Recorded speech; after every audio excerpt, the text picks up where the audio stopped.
11వ అధ్యాయము కొరింథీయులకు రాసిన పత్రిక, మొదటి కొరింథీయులకు రాసిన పత్రిక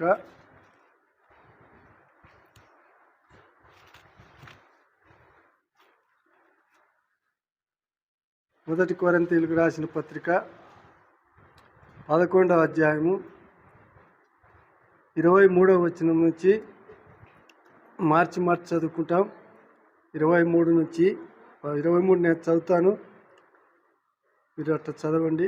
నేను మీకు అప్పగించిన దాన్ని ప్రభు వలన పొంది తిని, ప్రభు అని యేసు తాను అప్పగింపబడిన రాత్రి ఒక రొట్టె ఎత్తుకొని కృతజ్ఞతాస్తుతులు చెల్లించి విరిచి, ఇది మీ కొరకైన నా శరీరము, నన్ను జ్ఞాపకం చేసుకున్నట్టుగా దీన్ని చేయుడని చెప్పాను. ఆ ప్రకారమే భోజనమైన పిమ్మట ఆయన పాత్రను ఎత్తుకొని, ఈ పాత్ర నా రక్తం వల్ల కొత్త నిబంధన, మీరు దీనిలోనిది చేయనప్పుడల్లా నన్ను జ్ఞాపకం చేసుకున్నట్టుగా దీన్ని చేయుడని చెప్పాను. మీరు ఈ రొట్టెను తిని ఈ పాత్రను తాగినప్పుడల్లా ప్రభు వచ్చే వరకు ఆయన మరణమును ప్రచురించుదురు. కాబట్టి ఎవడు అయోగ్యముగా ప్రభు యొక్క రొట్టెను తినునో లేక ఆయన పాత్రలను త్రాగునో వాడు ప్రభు యొక్క శరీరమును గూర్చి రక్తమును గూర్చి అపరాధి అగును. కాబట్టి ప్రతి మనిషికి తను తాను పరీక్షించుకోవలను, అలాగే చేసి ఆ రొట్టెను తిని ఆ పాత్రలను తాగవలను. ప్రభు శరీరం అని వివేచింపక తిని త్రాగువాడు తనకు శిక్షావిధి కలుగుటకే తిని త్రాగుతున్నాడు. అందువలనే మీలో అనేకులు బలహీనలు రోగులై ఉన్నారు, చాలామంది నిద్రిస్తున్నారు. అందరూ చదువుకున్న మాట 31. అయితే మనమే విమర్శించుకునే ఎడల తీర్పు పొందకపోదుము.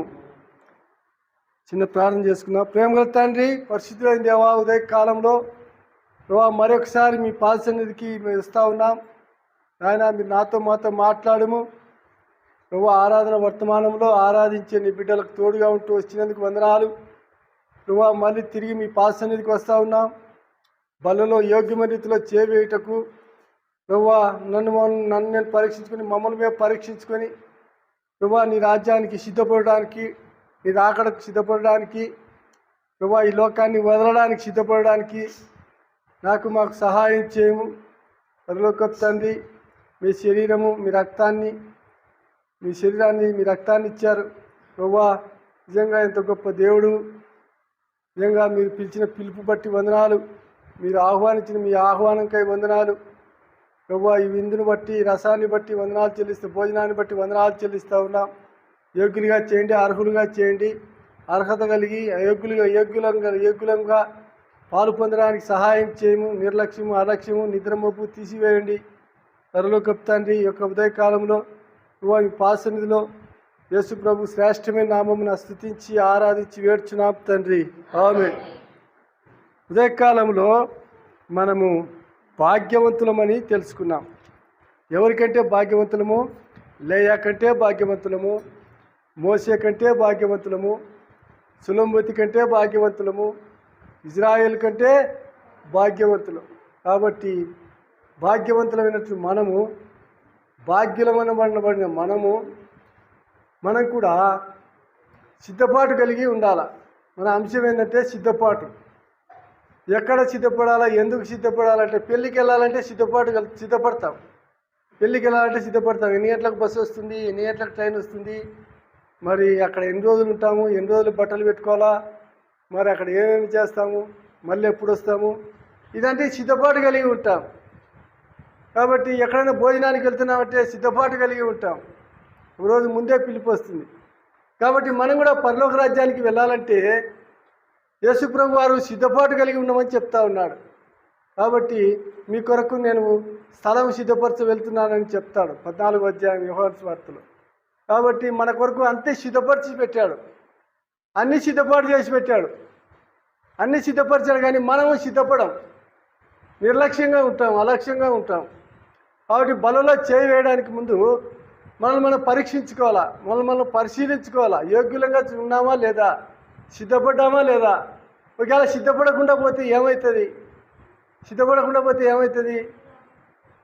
ఒకవేళ పెళ్ళికి పోతున్నాము, పెళ్ళికి వారికి తగ్గట్ట సిద్ధపాటు కలిగి ఉండాలా. అంటే పెళ్ళిలో అంతా కొత్త బట్టలే కట్టుకుంటారు. కాబట్టి మనం కూడా కొత్త బట్టలు ఉంటే బాగుంటుంది. అందరూ కొత్త బట్టలు కట్టుకొని పోయి పెళ్ళికి పోతే మనం పాత బట్టలు కట్టుకొని పోతే ఏం బాగుంటుంది చెప్పండి? అందరూ మంచి మంచి అలంకారాలు వేసుకొని పోతారు. ఏంటి అవి అన్నీ వేసుకొని పోతారు. మనం ఏం వేసుకుపోకుండా ఊరికే ఉత్త శరీరంతో ఉత్త మెడతో పోతే ఎంత బాగుంటుందండి. కాబట్టి కొంతమంది అయితే అస్సలు నచ్చరు.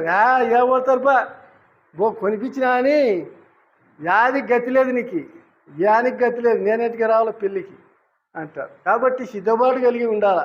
మనం ఇక్కడ ఎంత సిద్ధపడితే అంత క్షేమంగా ఉంటుంది. మనం సిద్ధపడకుండా పోతే చాలా కష్టం అన్నమాట. పరలోక రాజ్యంలో ప్రవేశించాలంటే ఇక్కడ నువ్వు మారుమనసు పొందితే అక్కడ బాగుంటుంది. ఇక్కడ మారుమనసు పొంది కూడా పరలోకానికి పోతే స్నేహితుడా పెళ్లి వస్త్రాలు లేకుండా ఎలాగొచ్చితివి అంటారు. కాబట్టి నీకు సిద్ధపరిచింది చీకటి రాజ్యము, నరకము. కాబట్టి సిద్ధపడాలి. ఇక్కడ మనకు ఎన్నో యోగ్యతలు ఉన్నాయి, ఎన్నో సిద్ధపాట్లు ఉన్నాయి. ఒక రాజు ఇంటికి భోజనానికి పోవాలంటే ఎంతో సిద్ధపాటు కలిగి ఉండాలి. కాబట్టి సిద్ధపాటు లేకుండా ప్రవేశిస్తే చాలా కష్టం. అంటే మనం కూడా సిద్ధపాటు కలిగి ఉండాలి. మత్తయి సువార్త 24వ అధ్యాయము 4వ వచనం, 22వ అధ్యాయం 4వ వచనం, 22:4 తీసిన వాళ్ళు గబక్క చదవండి, టైం దండియలేదు. కాగా అతడు ఇదిగో నా విందు సిద్ధపరిచున్నాను, ఎద్దులను క్రొవ్విన పశువులను వధింపబడినవి అంతా సిద్ధంగా ఉంది, పెళ్లి విందుకు రండని పిలువబడిన వారితో చెప్పుడని వేరే దాసులు పంపిన కానీ వారు లక్ష్యం చేయక ఒకడు పొలానికి పోయినాడు, ఒకడు ఎద్దులకు పోయినాడు. చాలమ్మా, ఒకడు ఎద్దులు కొనడానికి పోయినాడు, ఒకడు పొలానికి పోయినాడు, ఇంకొకడు ఎక్కడ పోయినట్టే పెళ్లి చేసుకుని పోతున్నా అంటా ఉన్నాడు. కాబట్టి ఇవన్నీ సాకులు అన్నమాట.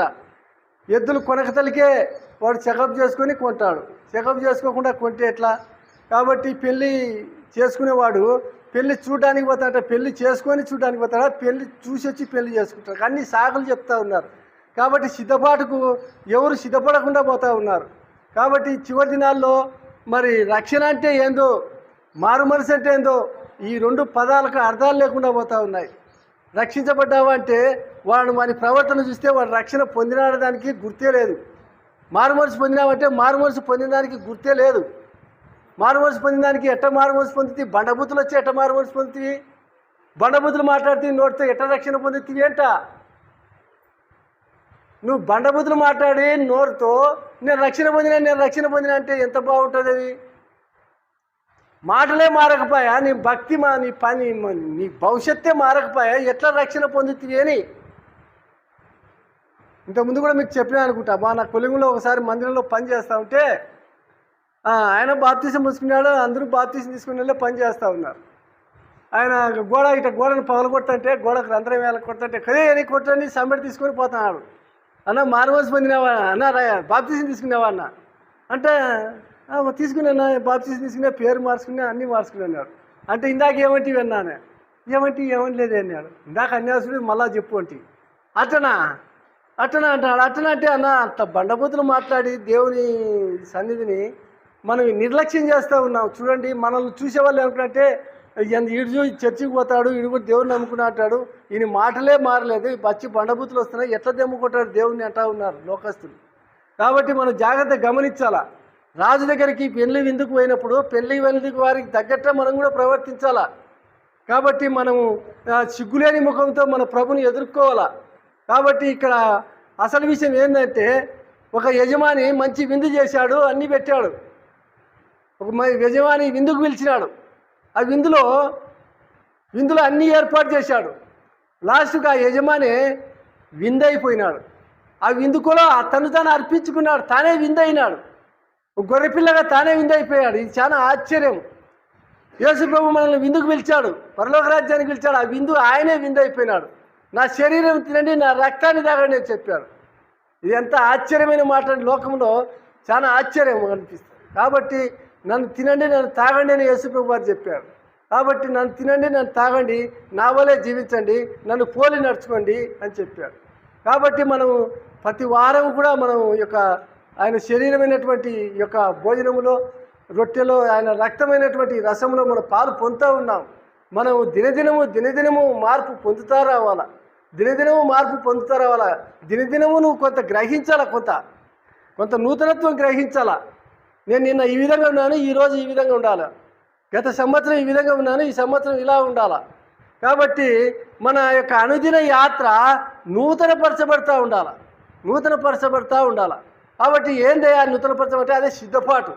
అంటే మన జీవితంలో ఒక రోజు రాత్రి పొద్దు పొడిచి పొద్దు కునికిందంటే మన జీవితంలో ఒక రోజు అయిపోయిందని అర్థం. మన ఆయుష్లో ఒక రోజు తగ్గిపోయిందని అర్థం. ఒకరోజు మరణానికి దగ్గర అవుతున్నాము, ఒకరోజు మన పుట్టిన దానికి దూరం అవుతూ ఉన్నాం. కాబట్టి మనం దినదినము దేవుని సన్నిధికి మనం కనపడతా ఉండాలి, దేవుని సన్నిధిలో సిద్ధపడతా ఉండాలి. కాబట్టి ఉదయకాలంలో మనం సిద్ధపాటును గురించి కొన్ని మాటలు చూసుకుందాం. చూడండి, యెహెజ్కేలు గ్రంథము 38వ అధ్యాయము 7వ వచనం. 38:7 యెహెజ్కేలు గ్రంథము. నీవు సిద్ధముగా ఉండుము, నీవు సిద్ధపడి నీతో కలిసే సమూహం అంతటిని సిద్ధపరచుము. వారికి నువ్వు కావలిగా ఉండాలా. సిద్ధంగా ఉండు, సిద్ధపరచు. దేన్ని సిద్ధపరచు? నీ కుటుంబాన్ని సిద్ధపరచుకో, నీ సంఘాన్ని సిద్ధపరచుకో, ఇంకేంది నీ వ్యక్తిగత జీవితాన్ని సిద్ధపరచుకో, నీ అనుదిన జీవితాన్ని సిద్ధపరచుకో. కాబట్టి నీ బంధువులను సిద్ధపరచు, నీ సహోదరులను సిద్ధపరచు. అది యెహెజ్కేలుకు దర్శన రూపకంగా దేవుడు ఇస్తూ ఉన్నాడు. నువ్వు సిద్ధపడు యెహెజ్కేలు అని చెప్తా ఉన్నాడు. 43:25 చదవమ్మా, యెహెజ్కేలు గ్రంథము 43:25. 7 దినములు వరుసగా పాప పరిహార్థ బలిగా మేకపిల్లను, ఒక కోడెను, నిర్దోషమైన ఒక పొట్టేలను సిద్ధపరచవలను. చాలమ్మా, సిద్ధపరచాలా. దేని సిద్ధపరచాలంటే బలి కోసం సిద్ధపరచాలా. దేనికి సిద్ధపరచాలంటే బలి ఇవ్వడానికి కోసము. ఆ బలి చేయవలసినటువంటి ఆ పశువును లేక మేకను లేక గొర్రెను ఆ పొట్టేల్ని సిద్ధపాటు చేయాలా. దానికి ఏమైనా మచ్చ ఉందా, ఏమన్నా మచ్చక డాగు ఉందా, ఏమైనా గంతి ఉందా, ఏముంది అనేది సిద్ధపాటు చూడాలి. దాన్ని ఏమి లేకుంటే దాన్ని అర్పించవచ్చు. కాబట్టి ప్రభువైన యేసుక్రీస్తు వారు ఏ పాపము లేనివాడుగా, ఏ మచ్చ లేనివాడుగా, ఏ డాగు లేనివాడుగా, ఏ అపవిత్రత లేనివాడుగా తాను సిద్ధపరచుకున్నాడు.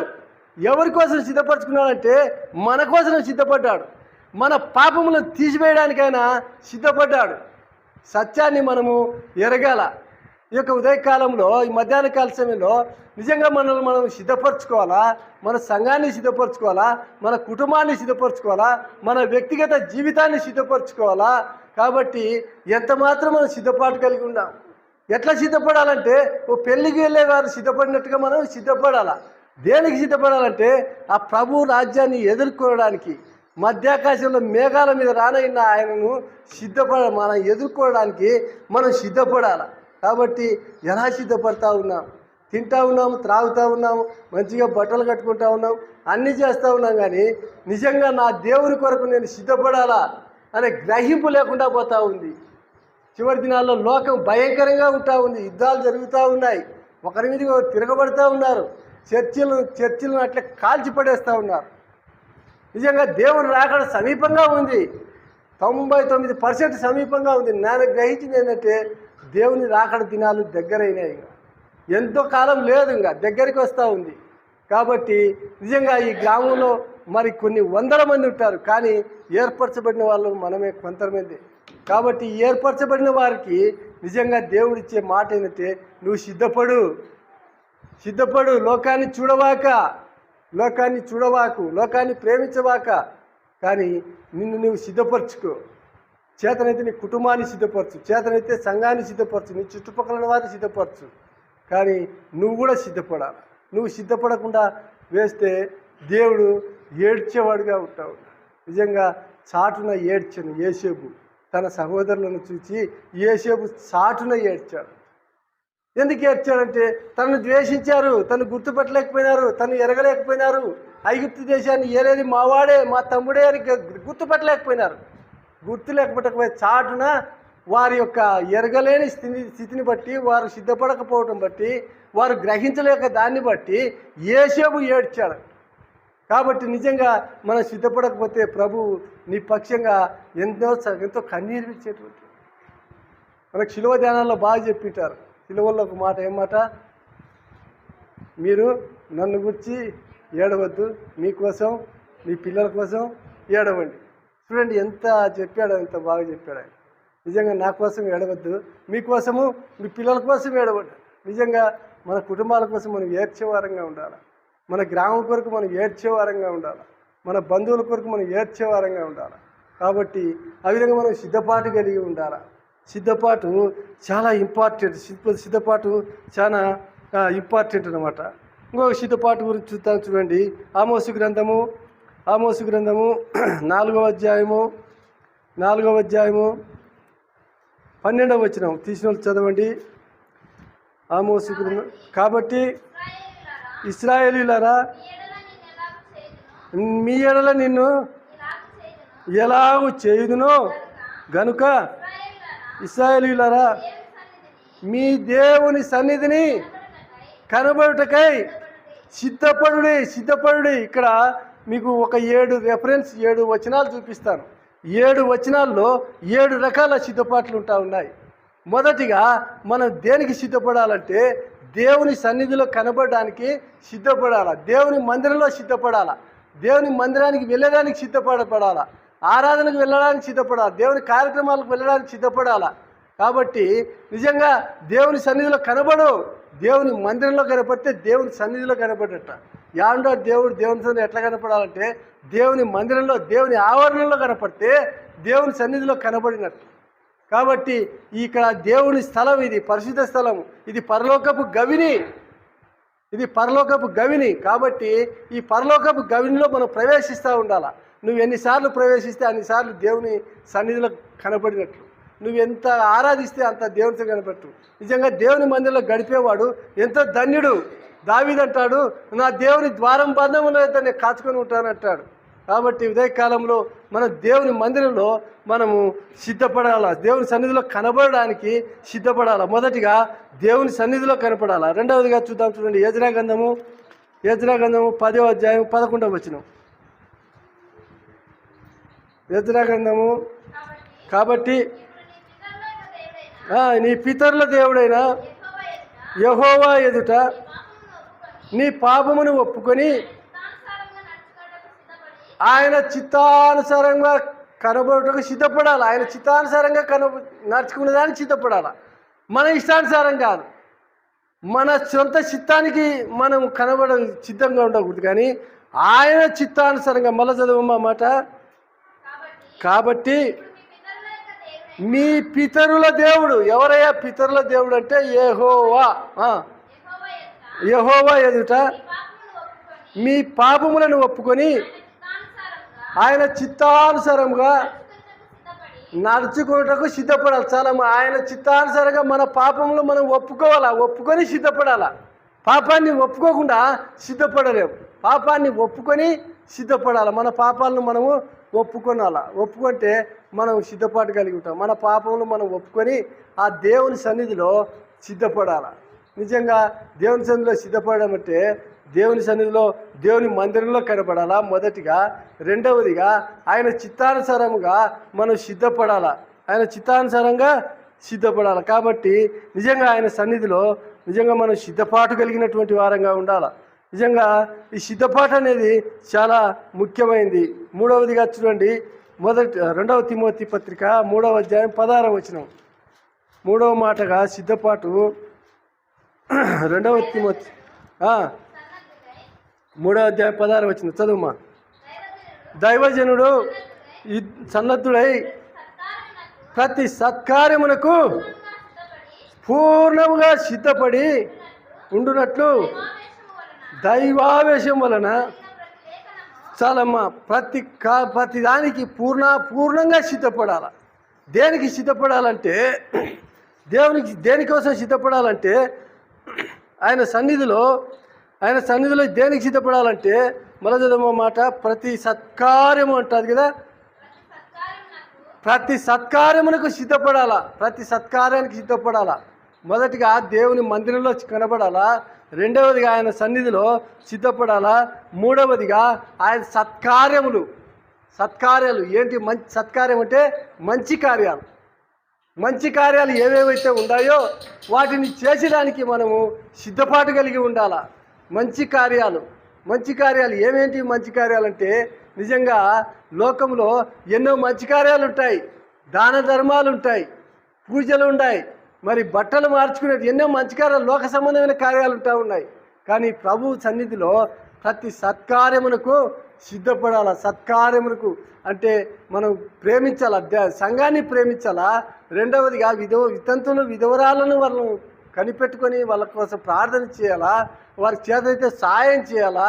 ప్రతి సత్కార్యానికి మనము పూర్ణంగా సిద్ధపడి ఉండాలి. సత్కార్యాలు చేసేదానికి, మంచి కార్యాలు చేసేదానికి, మంచి పనులు చేసేదానికి, ఒకవేళ మందిరం పని ఉన్నా కానీ చేయడానికి సిద్ధంగా ఉండాలా. సత్కార్యాలు చేయడానికి మనం పూర్ణంగా సిద్ధపడి ఉండాలి. కాబట్టి ఈ యొక్క మధ్యాహ్న కాల సమయంలో నువ్వు దేనికి సిద్ధపడతా ఉన్నావు? కాబట్టి మనల్ని మనం పరీక్షించుకోవాలా, మనం పరిశీలించుకోవాలా. మనం దేనికి సిద్ధపాటు కలిగి ఉన్నాం? దేనికోసం మనం సిద్ధపడతా ఉన్నాం?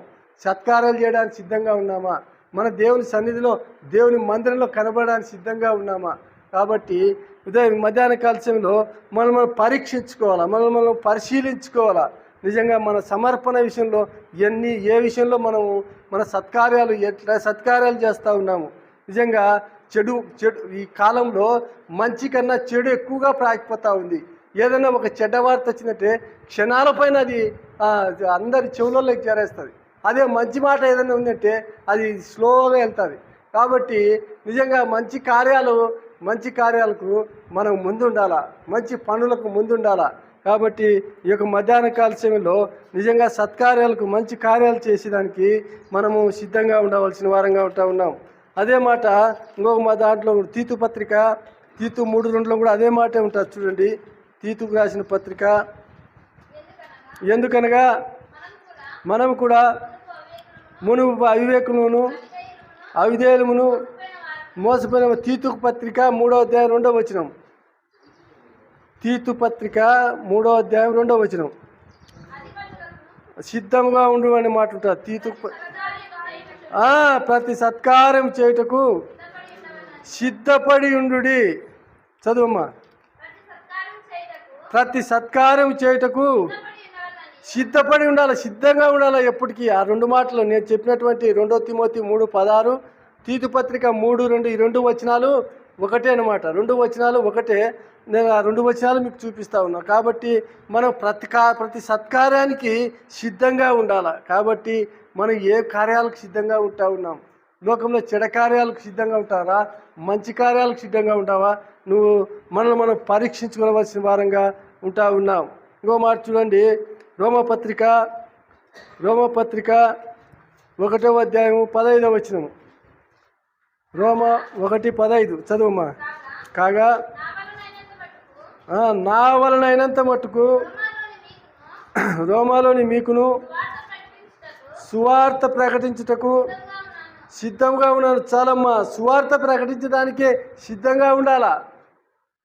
ఏ సమయంలోనైనా, ఎక్కడైనా, ఏ స్థలంలోనైనా సువార్త ప్రకటించడానికి సిద్ధంగా ఉండాలా. పౌలు సిద్ధంగా ఉన్నాడు. ఏ స్థలంలోనైనా, ఎక్కడైనా సువార్త ప్రకటించడానికి సిద్ధంగా ఉన్నాడు పౌలు. కాబట్టి మనం కూడా ఎక్కడైనా, మన కుటుంబంలో అయినా, మన గ్రామంలో అయినా, మన సంఘంలో అయినా కానీ కొంతమంది సాక్ష్యం చెప్పకంటే ఎంతో భంగపోవాలనో, సాక్ష్యం చెప్పాలంటే ఎంతో భంగపోవాలనో చెప్పలేరు. కార్యం జరిగితే కదా మళ్ళీ బల్లలో చేయి వేస్తావు, అన్నీ చేస్తావు. కానీ సాక్ష్యం చెప్పాలంటే భయం. ఎందుకు భయం అంటే నిజంగా నువ్వు ప్రభు సన్నిధిలో నువ్వు సిద్ధపాటు లేదనమాట. ప్రభు సన్నిధిలో సిద్ధపాటు లేదు, గ్రహింపు లేదు. ఆత్మీయంగా ఎదగాలనే ఆతృత ఉండాలి. మనకు పుట్టిన బిడ్డ అయితే ఒక 5 నెలలు దాటింది అనుకో, వాడు ఏం పెట్టే తినేటువంటి మాదిరి ఆము అంటూ ఉంటాడు. కాబట్టి మనమైతే ఎంతో నిర్లక్ష్యంగా ఉంటాం. కాబట్టి సాక్ష్యం చెప్పేదానికైనా సిద్ధంగా ఉండాలి, మందిరంలో కనబడేదానికైనా సిద్ధంగా ఉండాలి, సత్కార్యాలకైనా సిద్ధంగా ఉండాలి. కాబట్టి సువార్త ప్రకటించడానికి నేను వెనుకాడువాడు కాడు అంటాడు అపోస్తలుడు పౌలు. కాబట్టి దేవుని మందిరంలో సాక్ష్యం చెప్పేదానికైనా సిద్ధంగా ఉండాలి, లోకంలో సాక్ష్యం చెప్పేదానికైనా సిద్ధంగా ఉండాలి. సువార్త అనేది, మంచి వార్త చేయడానికి ఎనీ టైం సిద్ధంగా ఉండాలి. కాబట్టి ఇప్పుడు దినాల్లో సువార్త ద్వారాలు అంతటా మూయబడుతూ ఉన్నాయి. మా సైడ్ అయితే సువార్తే చేయనీయకుండా ఉన్నారు, బయటికి పోయినట్టు ఉన్నారు, పోతారా రాళ్ళు అయితే వేయాలంటారు. కాబట్టి సువార్త అనేది ద్వారాలు మూయబడుతూ ఉన్నాయి. ఇంకా సువార్త ఏ ద్వారం తెరచాలా? సువార్త ద్వారం అంటే నీ వ్యక్తిగత జీవితమే తెరవాలా, నీ వ్యక్తిగత సాక్ష్యం బాగుండాలా. నీ సాక్ష్యం బాగుంటే నీ చుట్టుపక్కల వాళ్ళు నిన్ను ఆకర్షించబడతారు నీ వైపు. కాబట్టి అదే సువార్త. ఇప్పుడు చివరి దినాల్లో సువార్త ఏంటంటే నీ వ్యక్తిగత జీవితమే సువార్త, నీ సాక్ష్యమే సువార్త, నీ యొక్క అనుదిన జీవితమే సువార్త. నువ్వు పనిచేసే చాటైనా నువ్వు మాట్లాడే మాటలు, నువ్వు తలంచే ఆలోచన, ఇదే నీకు సువార్త. కాబట్టి మన వ్యక్తిగత జీవితంలో మనం సువార్త అంటే ఏంటంటే మన వ్యక్తిగతమైన జీవితమే సువార్త. నువ్వు జీవించే జీవితమే సువార్త. నువ్వు చెడుగా జీవిస్తే వాళ్ళు చెడుగా అర్థం చేసుకుంటారు నిన్ను, నీ మందిరాన్ని, దేవుణ్ణి కూడా వాళ్ళు తలంచరు. నువ్వు మంచోనిగా జీవిస్తే నీ సాక్ష్యం బాగుందంటే వైపు ఆ యొక్క ఎంత మంచిదో, ఎట్లా మంచిది, ఆ యొక్క చర్చికి పోతారు కాబట్టి మంచిది. కాబట్టి అట్లా వ్యక్తిగతమైనటువంటి సాక్ష్యం కలిగి ఉండాలి, వ్యక్తిగతమైనటువంటి అనుభవం కలిగి ఉండాలి. అట్లా ఉంటే మనను దేవుడు మనమే సువార్తగా ఉండాలి, మనమే ఒక పత్రికగా ఉండాలి. కాబట్టి మన పత్రికను వాళ్ళు చదువుకోవాలా, మన జీవితాన్ని చదువుకోవాలా, మన వ్యక్తిగత జీవితాన్ని చదువుకోవాలా, మన సాక్ష్యాన్ని వాళ్ళు తెలుసుకోవాలా. కాబట్టి అదే సువార్త. కాబట్టి ఈ మధ్యాహ్న కాల సమయంలో మనం ఒక పత్రికగా సిద్ధంగా ఉండాలి. మన వ్యక్తిగత అనుదిన యాత్రలో జీవితమే ఒక సువార్తగా ఉండాలి. కాబట్టి నిజంగా మనం ఏ విషయంలో మనం సాక్ష్యంగా ఉన్నామో మనం పరిశీలించుకోవాలి. నిజంగా సువార్త ప్రకటించడానికి పౌలు సిద్ధంగా ఉన్నట్టు మనం కూడా సిద్ధంగా ఉండవలసిన వారంగా ఉన్నాం. ఇంకో మాట చూద్దాం, చూడండి. సంఖ్యాకాండము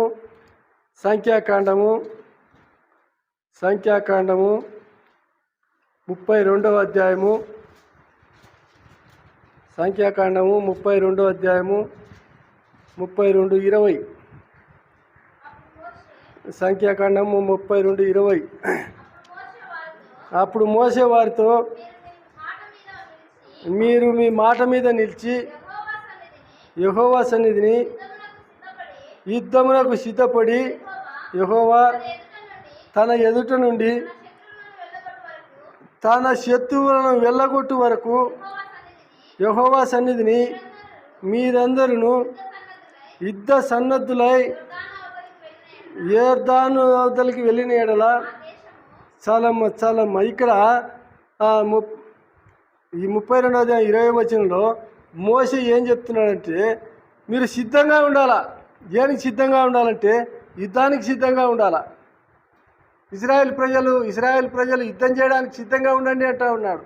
అన్య జనాంగాన్ని, అన్యుల దేశాన్ని, అన్యుల సేనలను పారదోలడానికి ఇజ్రాయెల్ ప్రజలు సిద్ధంగా ఉండాలా. ఎప్పుడైనా ఎట్లా సిద్ధంగా ఉండాలంటే వాళ్ళకు కొమ్ముతో బూర చేసి పెట్టాడు మోసే. బూర చేసి పెట్టాడు. ఆ బూర బాగా వాయించినప్పుడు బూర బూర ఎప్పుడైతే మోగుతుందో అప్పుడు వాళ్ళు రెడీగా ఉండాలా. ఆ బూర ఎప్పుడు మోగుతుందో వాళ్ళు ఒక బూర ఒకసారి మోగినట్టే ఓ రకమైన సిద్ధపాటు, 2 సార్లు మోగినట్టే ఇంకొక రకమైన సిద్ధపాటు, 3వసారి మోగినట్టే ఇంకో రకమైన సిద్ధపాటు. మన బల్లెల్లో చదువుకున్నప్పుడు బడికి పోతానే వాడు ఒకసారి టంగాని ఒక బెల్లు కొడితే ఒక పీరియడ్ అయిపోయిందని అర్థం, 2వసారి కొట్టింటే 2 పీరియడ్లు అయిపోయినాయని, అట్లా 4 సార్లు కొడితే 4 పీరియడ్లు అయిపోయినాయని, టక అని కొట్టాయంటే ఇంకా భోజనానికి వండేని అర్థం. ఇంకా లాస్ట్లో మళ్ళీ అయిపోయినాక మళ్ళీ టక అని కొడతాడు, అంటే ఇంటికి వండి టైం అయిపోయింది అర్థం. అదేవిధంగా ఇజ్రాయెల్ ప్రజలకు కూడా బూరలు చేసి పెట్టాడు దేవుడు. ఈ బూరలు ఊదినప్పుడు మీరు ఒక బూర ఒకసారి ఊదినప్పుడు ఒక రకమైన సిద్ధపాటు, యుద్ధానికి సిద్ధం కావాలా. 2వసారి బూర ఊదినప్పుడు ఇంకొక చోటికి ప్రయాణం కావాలా. మీ గుడారాలన్నీ సర్దుకోవాలా, మీ గుడారాలు మీ కలిగినటువంటి సర్దుకొని అన్ని గాడిదల మీదనో అన్నీ మోసుకొని పోవడానికి సిద్ధంగా ఉండాలా. కాబట్టి బూర ఊదేటప్పుడు వాళ్ళు సిద్ధపడాలి. బూర ఊరిందంటే అయిపోయాయి, ఇంకా టక గుడారాలన్నీ మూటా ముళ్ళ సర్దుకొని బయలుదేరాలన్నమాట. అంటే ఇజ్రాయెల్ ప్రజలు వాళ్ళు కనాన్ దేశం చేయడానికే వాళ్ళు అరణ్య మార్గంలో నుంచి వాళ్ళు బయలుదేరడానికి వాళ్ళకి బూరలు ఊదబడతా వచ్చినాయి. నిజంగా మనకు కూడా దేవుడు బూరలు ఊదుతూ ఉన్నాడు. నిజంగా చివరి దినాల్లో బూర ఊదే సమయము దగ్గరకు వస్తూ ఉంది. నిజంగా ఏంది ఈ బూరలు అంటే, బూరలు వాళ్ళ ఇజ్రాయెల్ ప్రజలకైతే ఆ బూర వాళ్ళ ప్రయాణం రావడానికి ఉపయోగపడింది. నిజంగా మనకు కూడా దేవుడు బూరలు ఊదుతూ ఉన్నాడు. చూడండి, ఎఫెసీ పత్రిక 6వ అధ్యాయం 10వ వచనం. ఎఫెసీ పత్రిక 6:10. ఇజ్రాయెల్ ప్రజలు వాళ్ళు అరణ్యంలోంచి ప్రయాణం అయిపోవడానికి సిద్ధంగా ఉండాలి. బూర వదిలినప్పుడు సిద్ధంగా ఉండాలి. నిజంగా మనం కూడా సిద్ధంగా ఉండాలి. మనం దేనికి సిద్ధంగా ఉండాలి? చదువమ్మా. తుదకు ప్రభు యొక్క మహాశక్తిని బట్టి ఆయన ఎందుకు బలవంతులైండు. మీరు అపవాది తంత్రములను ఎదిరించుటకు శక్తిమంతులగునట్లు దేవుడిచ్చు సర్వాంగ కవచమును ధరించుకొనుడి. ఎలయనగా మనము పోరాడున్నది శరీరాలతో కాదు కానీ ప్రధానులతోనూ అధికారులతోనూ ప్రస్తుత అంధకార సంబంధాలకు ఈ లోక నాదులతోనూ ఆకాశ మండలమందున్న దురాత్మల సమూహములతోనూ పోరాడుతున్నాము. మనం దేనితో పోరాడుతున్నామంటే లోకనాథులతో పోరాడుతున్నామట. లోకనాథులతో మనం పోరాడుతూ ఉన్నాం. ఆకాశంలో దురాత్మల సమూహంతో పోరాడుతూ ఉన్నాం. మనం చూడడానికి బలహీనులుగా ఉన్నామే కానీ మనం పోరాడేది మన శత్రువు ఎవడంటే సాతానుడు. ఇశ్రాయేలీ ప్రజలకు శత్రువు వాళ్ళకి ఎవరంటే కనానీలు, ఎవీలు, ఎబుషినీలు, వాళ్ళు శత్రువులు. మన శత్రువులు ఎవరంటే లోకనాథులు. ఆకాశ మండలంలో దురాత్మల సమూహము మన శత్రువులు.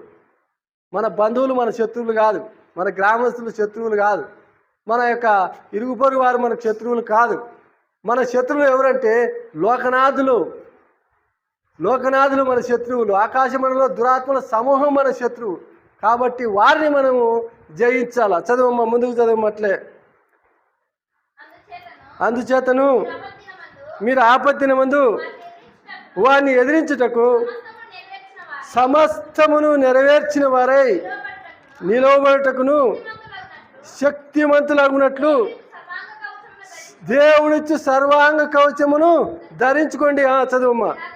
ఎలాగనగా నడుమునకు సత్యమును దట్టి కట్టుకొని నీతి అను మైమరుగు తడుక్కొని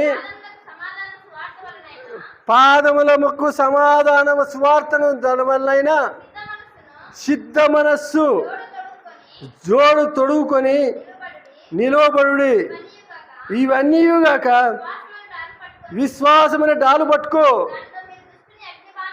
దానితో విశ్వాసమైన డాలు పట్టుకుంటే ఆ శత్రువు యొక్క అగ్ని బాణాలను నువ్వు ఆర్పుటకు శక్తి గలవాడవు అంటావు. చదువమ్మా. మరియు రక్షణ అనే శిరస్సాన్ని పెట్టుకో. దేవుని వాక్యం అనే ఆత్మ ఖడ్గాన్ని ధరించుకో. ఇంకా ఆత్మ వలన సతి సమయమందును ప్రతి విధమైన ప్రార్థనలను విజ్ఞాపనలను చేయుచు ఆ విషయమై సమస్త పరిశుద్ధుల నిమిత్తము పూర్ణమైన పట్టుదలతో విజ్ఞాపన చేయుచు మెలకుగా ఉండడు. చాలమ్మా. నిజంగా మనము సిద్ధంగా ఉండాల. ఏం సిద్ధంగా ఉండాలంటే వాక్యం అనే ఖడ్గం పెట్టుకో. వాక్యం అనే ఖడ్గం పెట్టుకో. ఏమండి ఉదయకాలం బైబిల్ చదివినారు అంతా? ఎవరెవరు చదివారు? చదివిన వాళ్ళు ఎవరు చేతులు ఎత్తండి. చదివిన వాళ్ళు ఎత్తొద్దండి, చదివిన వాళ్ళు. కాబట్టి దేవుని వాక్యం అనేది చదివితే దేవుని వాక్యం అనే ఖడ్గము నీకు తోడుగా ఉంటుంది. ఊరికే ఖడ్గము ఊరికే ఉంటే కాదు, కానీ ఈ బైబిల్ అనే వాక్యము ఖడ్గము మనం అనుదినము చదివేవారంగా ఉండాలి. చదివేవారంగా ఉంటే ఈ వాక్యం అనేది మనకు ఖడ్గంలాగా ఉపయోగపడుతుంది. సత్యం అనే దట్టి కట్టుకో. ఈ నడుముకు దత్తి కట్టుకునే పూర్వకాలంలో ఈ నడుముకు ఒకటి కట్టుకునే వాళ్ళు ఏంటంటే నాకు తెలిసి అయితే టవాలా కట్టుకునే వాళ్ళం. మొగోళ్ళంతా టవాలా బిర్రగా ఇట్లా పొట్టకు బిగించుకొని పనికి వంగేవాళ్ళు. ఏంటంటే ఇది బాగా మడుకు బంధన మాదిరి ఉంటుందని. కాబట్టి ఇంకా కొంతమంది అయితే అట్లా సత్యం అనేది దట్టి కట్టుకోవాలి. సత్యం నువ్వు కలిగి ఉంటే నీకు అది ఏంటంటే సత్యం అనేది దట్టి లాంటిది. అంటే నువ్వు నడుము కట్టుకున్నది ఎంత బలమైందో నువ్వు కూడా సత్యాన్ని కలిగి ఉంటే నీకు అంత బలంగా ఉంటుంది. వ్యక్తిగత ఆత్మీయమైన అనుభవ జీవితంలో నీకు బలమైనటువంటిది సత్యము. కాబట్టి విశ్వాసమనే డాలు పట్టుకో. నిజంగా విశ్వాసం లేకుండా దేవునికి ఇష్టమైనట అసాధ్యమని ఉంది వాక్యం. కాబట్టి విశ్వాసం కలిగి ఉండు, విశ్వాసంతో జీవించు, విశ్వాసంతో బ్రతుకు. దేవుడు చేస్తాడు, పోషిస్తాడు, సమకూరుస్తాడు, ఆరోగ్యం ఇస్తాడని విశ్వాసం కలిగి ఉండు. కాబట్టి ఈ లోకము ఎవరికి శాశ్వతం కాదు. విశ్వాస సంబంధమైన జీవితం జీవించు, విశ్వాస సంబంధమైన పోరాటం పోరాడు. నా విశ్వాసం నేను కడముట్టించి తిని, నా పరుగు కడముట్టించి తిని, నా విశ్వాసమును కాపాడుకుంటూనే అంటాడు పౌలు. కాబట్టి విశ్వాసం అనేది దట్టి కట్టుకో. కాబట్టి వీటన్నిటినీ అగ్ని యొక్క ఇవన్నీ కలిసి ఏం చేస్తాయంటే శత్రువుని యొక్క శక్తిని చల్లారుస్తాయి. కాబట్టి శత్రువు శక్తిని ఓడిస్తాయి. కాబట్టి నువ్వు ఇవన్నీ కలిగి ఉండాలి. ఇవన్నీ కలిగి ఉంటే, ఇవన్నీ కలిగి ఉండడానికి నువ్వు సిద్ధపడాలి. ఇవన్నీ ఆయుధాలు కలిగి ఉండాలి. ఆయుధాలన్నీ మన చేతిలో ఉంటే, మన దగ్గర ఉంటే మనం ఎవడు సమీపించలేడు. ఈ ఆయుధాలు లేకపోతే ఊరికనే గాలికి వచ్చి కొట్టుకొని పోతాడు అన్నమాట. అంటే మనము బలహీనంగా ఉంటాం. కాబట్టి మనం వీటన్నిటినీ మనం కలిగి ఉండాలా. ఇటువంటి ఆయుధాలు ఏం ఆయుధాలు? ప్రార్థన అనే ఆయుధం కలిగి ఉండాలా, విజ్ఞాపన అనే ఆయుధం కలిగి ఉండాలా, సత్యం అనే దట్టి కట్టుకోవాలా, వాక్యం అనే ఖడ్గము తెచ్చుకోవాలా, నీతి అనే మైమరువు దొడుక్కోవాలా. నీతి అనే మైమరువు అంటే నన్ను నేను మర్చిపోవడం. అంటే నిజంగా మనం ఎవరికైనా మంచి చేసింటే మర్చిపోము, చెడు చేసింటే మర్చిపోము, మంచి చేసింటే మర్చిపోతాం అనమాట. అంటే వాడు చెడు చేసిన వాడు అంటే నువ్వు మర్చిపోవాలా. వెనకున్న వాటి మర్చి ముందున్న వాటి కొరకు వేగిరిపడాలా. కాబట్టి నిజంగా నీతి అనే మైమరువు, సత్యం అనే దట్టి, విశ్వాసం అనే డాలు, వాక్యం అనే ఖడ్గము, ప్రతి విధమైనటువంటి సత్కార్యాలు చేయడానికి సిద్ధపాటు కలిగి ఉండాలా. కాబట్టి ఏ విధంగా సిద్ధపడ్డాము? దేవుని మందిరంలో కనబడడానికి సిద్ధంగా ఉండాలా. దేవుని సన్నిధిలో కనబడడానికి సిద్ధంగా ఉండాలా. కాబట్టి ఆయన చిత్తానుసారంగా మనం సిద్ధంగా ఉండాలా. సత్కార్యాలు చేసేదానికి సిద్ధంగా ఉండాలా. కాబట్టి మనం కూడా యుద్ధోపకరణాలు కలిగి యుద్ధానికి రెడీగా సిద్ధంగా ఉండాలా. మోసే వాళ్ళని సిద్ధపరిచినట్టుగా, ఇజ్రాయిల్లో బలవంతులైన వారిని యుద్ధం చేయడానికి సిద్ధపరిచినట్లుగా మనం కూడా బలవంతులంగా మన సాతాను యొక్క శక్తిని జయించడానికి, నిజంగా సాతాను యొక్క శక్తులతో పోరాడడానికి మనం ఎప్పుడు సిద్ధంగానే ఉండాలా. బాగా తిని గుర్రు పెట్టి, బాగా పొట్ట నిండా తిని గుర్రు పెట్టి నిద్రపోతే సాతాను బాగా నిద్రపోనైనా అని జోలపాట పడతాడు. కాబట్టి మనం కూడా తిన్నప్పుడు తిన్నా కానీ మెలకు కలిగి ప్రార్థన చేయాలా. సందకాడ వండుకుని తెల్లవారేంత వరకు కథలు కూడా నిద్రపోతారు. కాబట్టి అట్ట కాదు, కానీ మనం అప్పుడప్పుడు లేచినప్పుడైనా మనం ప్రార్థనలో గడపాలా. ప్రార్థనలో గడిపితే సాతానుగాడు వాడు నిద్రపోడు అనమాట. మనం ఎప్పుడు బాగా నిద్రపోతామో వాడు కూడా అంత మంచి బిడ్డలు నాకు వీళ్ళేనా నిజమైన భక్తులు, వీళ్ళేనా నిజమైన విశ్వాసులు అనుకుంటాం. కాబట్టి ఈ యొక్క మధ్యాహ్న కాల సమయంలో మనం ఎలాగ సిద్ధపడగలిగి ఉన్నాం, ఎలాగ సిద్ధపడతా ఉన్నాం, ఎట్లా సిద్ధపడతా ఉన్నాం? సత్కార్యాలకు సిద్ధపడాలా. దేవుని మందిరంలో కనబడడానికి సిద్ధపడాలా. మాట చూద్దాం. చూడండి, మత్తయి సువార్త 25వ అధ్యాయము 10వ వచనం. వర్తమానం అంతా సిద్ధపాటు గురించే మీకు చెప్తా ఉన్నాను. కాబట్టి మత్తయి సువార్త 25:10, వారు కొనబోచుండగా పెళ్లి కుమారుడు వచ్చెను. ఇది అప్పుడు సిద్ధపడి ఉన్నవారు అతనితో కూడా పెళ్లి విందులో ప్రవేశించిరి. అంతటా తలుపు వేయబడను. సాలమ్మ సిద్ధపడిన వారు పెళ్లి కుమారుని ఎదుర్కొంటారు.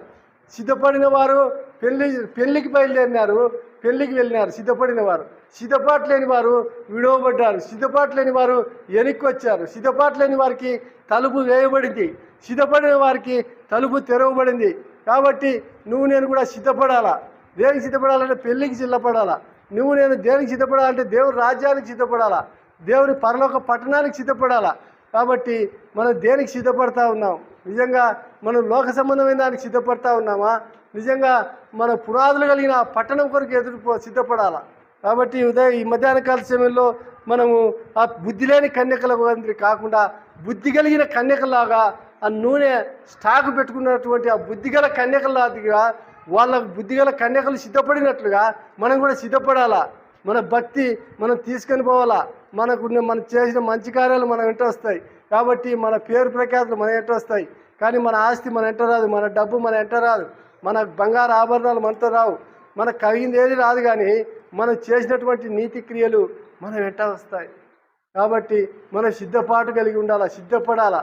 కాబట్టి మనం బుద్ధిగల కన్యకల మాదిరిగా మనము నూనె కలిగి మనం కూడా సిద్ధపాటు కలిగినటువంటి వారంగా ఉండాలి. నిజంగా మనం ఎలాగ సిద్ధపడతా ఉన్నాము, మన సిద్ధపాటు ఎంతవరకు ఉంటా ఉంది అనేది చాలా ఇంపార్టెంట్. కాబట్టి దేవుని రాజ్యం కొరకు మనం సిద్ధపాటు కలిగినటువంటి వారంగా ఉండాలా. ప్రభు రాకడ కొరకు సిద్ధంగా ఉండాలా. బుద్ధిగల కన్యకలు సిద్ధంగా ఉన్నట్టు మనం కూడా సిద్ధంగా ఉండాలా. ఇంకో మాట చూద్దాం, చూడండి. చివరిగా అపోస్తుల కార్యములు 21వ అధ్యాయము అపోస్తుల కార్యములు 21:13. పౌలు, ఇదెందుకు మీరు ఏడ్చి నా గుండె బద్దలు చేసేలా, నేనైతే ప్రభు అయిన యేసుక్రీస్తు నామము నిమిత్తము యెరూషలేములో బంధింపబడుటకు మాత్రమే కాక చనిపోవుటకును నేను సిద్ధంగా ఉన్నాను అన్నాడు. కాబట్టి ఈ పౌలు ఎంత గొప్ప పరిచర్య చేశాడు. నేను బంధించబడడానికే కాదు, పౌలును చూసి వాళ్ళు ఏడుస్తూ ఉన్నారు.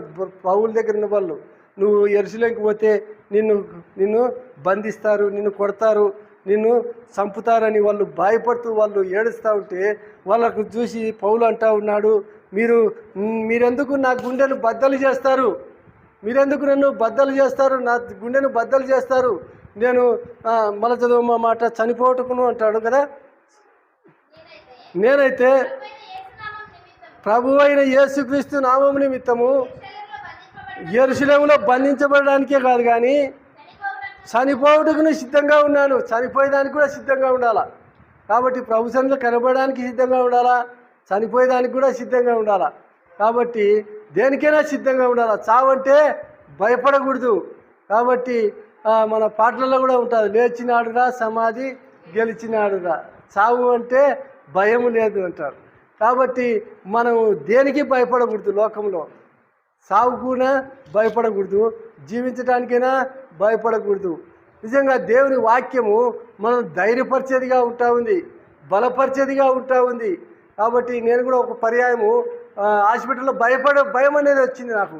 ఆపరేషన్ చేయడానికి పోవాలంటే భయం అయితే వస్తుంది. ఆపరేషన్ చేస్తే బత్తారో చేస్తారో, మొత్తానికి చాలా డేంజర్ ఆపరేషన్ అంటే అప్పుడు దేవుని వాక్యం జ్ఞాపకం వచ్చింది.